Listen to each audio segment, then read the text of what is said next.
Sound of a final heavy sword slash followed by a monster's dying groan and something heavy thudding to the ground, breathing heavily. Whew. He's finally gone. Lin pops the cap off a small vial and downs it. The last of his healing capsules. We really need to restock after this. The Goblin King's massive body begins to pixelate and dissolve into nothingness. In its place, a magnificent, ornate chest materializes, shimmering with a magical glow. All right, all that work for this moment, Lin says, a grin spreading across his face as he rushes toward the chest.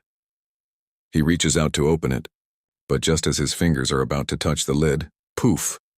The chest vanishes into thin air. Words of fiery red text blaze into existence in front of both of them. You bastard, you actually beat me.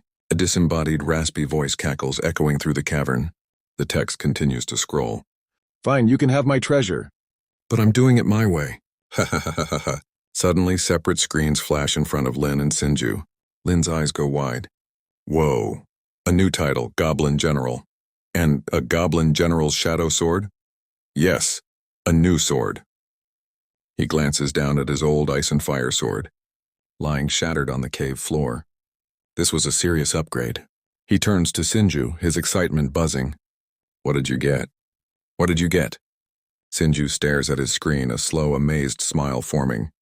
It says, Goblin King title, and a new ability, Companion Commander. Lin's jaw drops.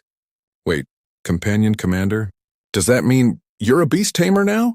The jealousy in his voice is thick. Yes, Sinju nods, still reading. And it says here, as the Goblin General, you can command all the companions I acquire, so you'll be leading my armies.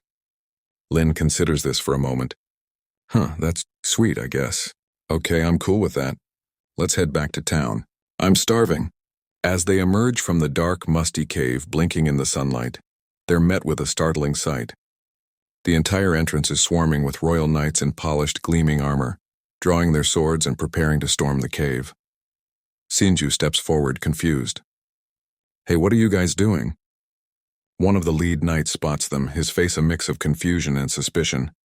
You two, you came out of there? What about the Goblin King? Oh, him? Lin says casually, dusting off his hoodie. Yeah, we beat him. A stunned silence falls over the entire platoon of knights. What? The knight exclaims, his voice cracking. The Goblin King has plagued this region for 10 years. No one has ever returned from this cave. Every adventurer, every party, they all died. But Lin and Sinju were already walking away, their minds on other things. Man, I'm so hungry after all that. Lin groans, his stomach rumbling. Sinju claps him on the shoulder. We can grab a bite while we look at all this new gear and figure out our upgrades. They stroll off towards town, leaving an entire army of the kingdom's finest knights standing there, completely dumbfounded, their swords half drawn, staring at the empty cave entrance in utter disbelief.